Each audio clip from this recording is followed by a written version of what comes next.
დედა ჩემი და სოფია კახეთში არიან. ჩემს ძას და სიძეს საქმეები ჰქონდათ, ძიძა ისვენებს, ასე რომ შაბათი დილა ანიტას დატოვება მე მომიწია, რომ გაიღვიძა, ჩამოვიყვანე დაბლა, ცოტათი მომაფხიზლე, ამის ქონებს შეხედეთ. მე გემრიელად ვაჭამე.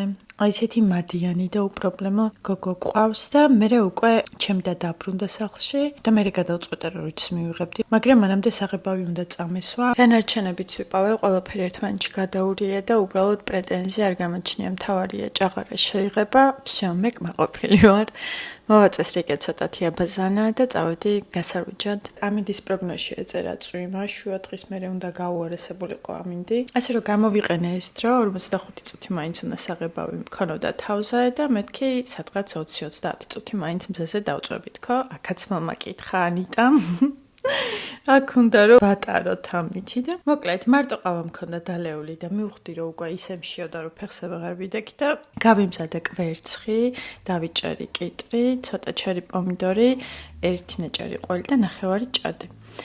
დროსაც გადავაცილე საკმაოდ და გამიმუქდა თმები, მაგრამ არა უშავს, პრეტენზია აღარ მაქვს ფერზე, მთავარია ჭაღარები შეიღებოს, ანუ 30 პლუსი ასეთი ყოფილა ხალხნო.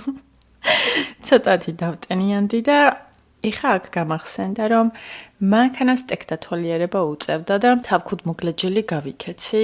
ქანის ხელოსნები დიდხანს არ არიან ხოლმე პროფილაქტიკებში, არა და აბეს მანთო, იმიტომ რომ რამდენიმე დღის წინ ვირთხამ კაბელები გადამიღრღნა. მაგარი ბლოგი მაქვს. მეორე ნაწილსაც მალე დავდებ.